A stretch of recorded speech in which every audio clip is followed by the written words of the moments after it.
Derek Chauvin guilty of murder in George Floyd's death. Welcome to the Global Social Television. Please subscribe to our news channel. The death of George Floyd, a 46-year-old black man, touched off international protests against police brutality and racial injustice.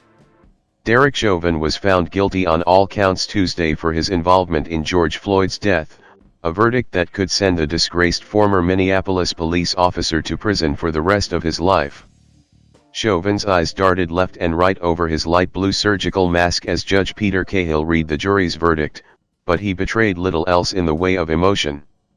Chauvin, who was convicted of second and third-degree murder, as well as second-degree manslaughter, stood up quickly after the judge ordered his bail revoked and compliantly placed his hands to be handcuffed before he was led out of the courtroom. He faces up to 75 years in prison when he returns for sentencing in 8 weeks. Outside the courthouse in downtown Minneapolis, which had been enclosed with razor wire, the crowd erupted into cheers when word of the verdict filtered out. All 3 counts. All 3 counts. The crowd chanted as cars honked and people danced on the blocked-off streets, some of them waving Black Lives Matter flags. Jennifer Ramirez, 24, who lives in Minneapolis, headed to the Hennepin County Government Center before the verdict was announced. "I hope Chauvin gets as much time in prison as possible, because he deserves it," Ramirez said as she sat across the street, her mother and brother by her side. "Maybe it will set a precedent for other police in the area and maybe nationwide. Hopefully this leads to change." Another celebration was underway a few miles away outside Cup Foods, the store where Chauvin killed Floyd by pinning his neck to the pavement with his knee for 9.5 minutes on May 25. Video of the event sparked nationwide outrage and some of the biggest civil rights in decades. Floyd's brother Philonis Floyd was in the courtroom when Chauvin's conviction was read and was with his family later when they received a congratulatory call from President Joe Biden and Vice President Kamala Harris. "We're all so relieved," Biden told the family.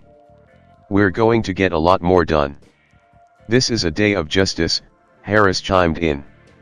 Minnesota Attorney General Keith Ellison said that the verdict was a first step towards justice and that Floyd had sparked a worldwide movement. "George Floyd mattered," Ellison said. The jury of 7 women and 5 men, which began deliberating Monday after 3 weeks of witness testimony, took a little over 10 hours to reach the unanimous verdict.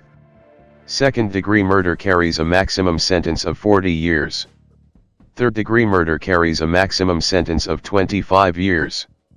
Second-degree manslaughter is punishable by up to 10 years. The third-degree murder charge had initially been dismissed, but it was reinstated after an appeals court ruling in an unrelated case established new grounds for it days before jury selection started. Chauvin, who is white, knelt on Floyd's neck for more than 9 minutes as Floyd, who was black, was handcuffed on the ground. Prosecutors argued that Chauvin's actions caused Floyd to die from low oxygen, or asphyxia. The defense claimed that Floyd's illegal drug use and a pre-existing heart condition were to blame and urged jurors not to rule out other theories, as well, including exposure to carbon monoxide. During closing arguments, prosecutors sought to focus jurors' attention on the 9 minutes, 29 seconds they say Chauvin knelt on Floyd's neck, while Chauvin's defense attorney told them that the 9 minutes and 29 seconds ignores the previous 16 minutes and 59 seconds of the interaction. Prosecutors called 38 witnesses, including the teenager who recorded the widely seen bystander video that brought global attention to Floyd's death. She and other bystanders who testified said that they are haunted by Floyd's death and that they wish they had done more to try to save his life. The defense called 7 witnesses, 2 of whom were experts. Chauvin had agreed to plead guilty to third-degree murder days after Floyd's death, but William Barr, then the U.S. Attorney General, rejected the deal because, officials said, he was worried that it was too early in the investigation and that it would be perceived as too lenient.